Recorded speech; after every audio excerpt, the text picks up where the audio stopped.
In today's video, I'm going to teach you how to free space in Outlook.com without losing emails. If your Outlook.com mailbox is nearly full, don't panic. We're going to clear space safely by removing true clutter, targeting the biggest offenders, and using built-in tools to tidy up fast. Start by opening your browser and going to Outlook.live.com, then sign into your account.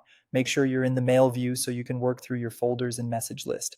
Here's an important clarification before you begin. Moving a message to deleted items does not actually free up storage.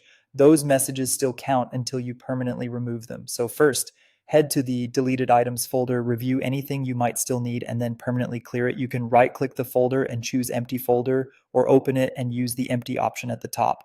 Confirm the prompt and that space is released. Do the same with junk email. Junk can pile up quickly, and even though it's out of sight, it still counts. So empty that folder as well. Next, let's tackle large emails that eat up the most space.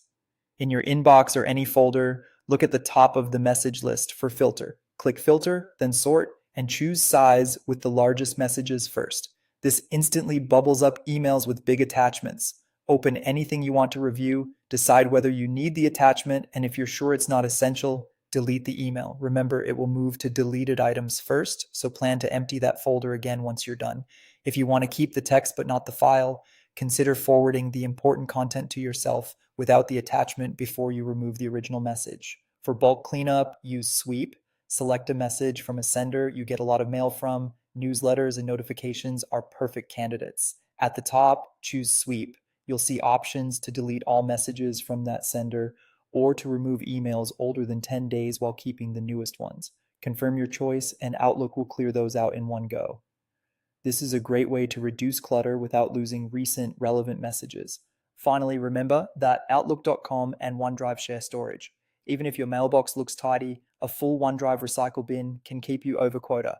Open a new tab, go to OneDrive.com, sign in, and open Recycle Bin from the left pane. Review, then choose Empty Recycle Bin and confirm. That reclaimed space becomes available to your Outlook.com mailbox as well. To finish, empty deleted items one more time, refresh your mailbox, and enjoy the extra room. Repeat these steps periodically to stay comfortably under your limit.